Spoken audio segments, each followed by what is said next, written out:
Buyers who want to buy a house through the listing agent usually want to do so for one of two reasons: financial or having a certain sense of independence.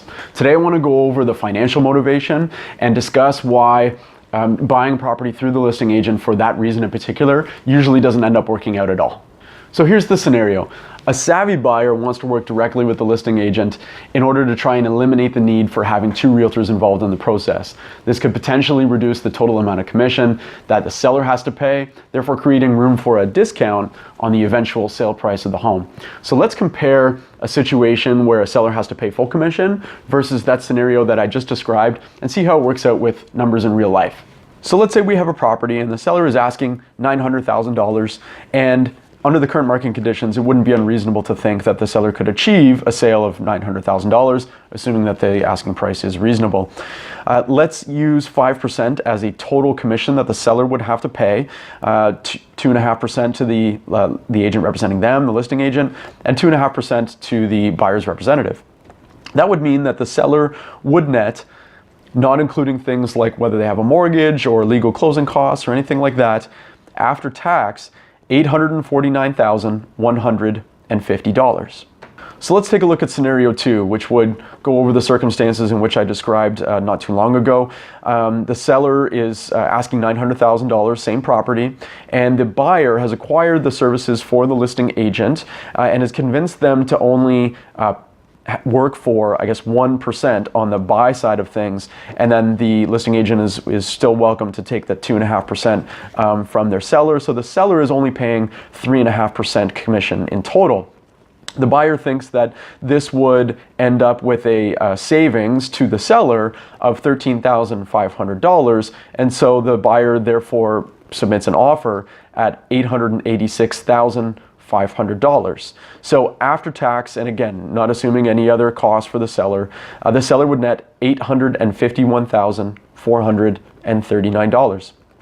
The difference between these two scenarios is $2,289. So the question would be, would the seller be willing to vacate or give up their own representation and instead have their realtor, who they hired before that buyer even came along, to work as a mediator between the two sides for a savings of $2,300? That's 0.25% of the asking price for the seller. In my opinion, I would think that a seller would probably not be willing to give up all those things that I kind of talked about in that video that I described most recently, the last video, for $2,300 on the sale of their property. Something else that needs to be considered is that at practically any number below that $886,500 offer, the seller doesn't actually gain anything extra and actually would end up netting less. So the only person in the situation that would be benefiting if there was to be an offer less than that 886 number would be the buyer. Now, if you're a buyer who's thinking that the strategy might be for you, you might be thinking, great, so what? That's what I want. I want to benefit. But you have to remember that in order to buy a property, you've got two parties that have to come to an agreement. So if only one side is really getting a benefit and the other side is not, then you're not as likely to come to an agreement. A question I have for the buyer is, how do you know that you couldn't have acquired that property for more than a 1.5% discount off the asking price? And let me tell you what I mean. In May, in the city of Toronto, there were 3,328 sales. 1,299 of those sales sold for either 2% or more of a difference from the asking price.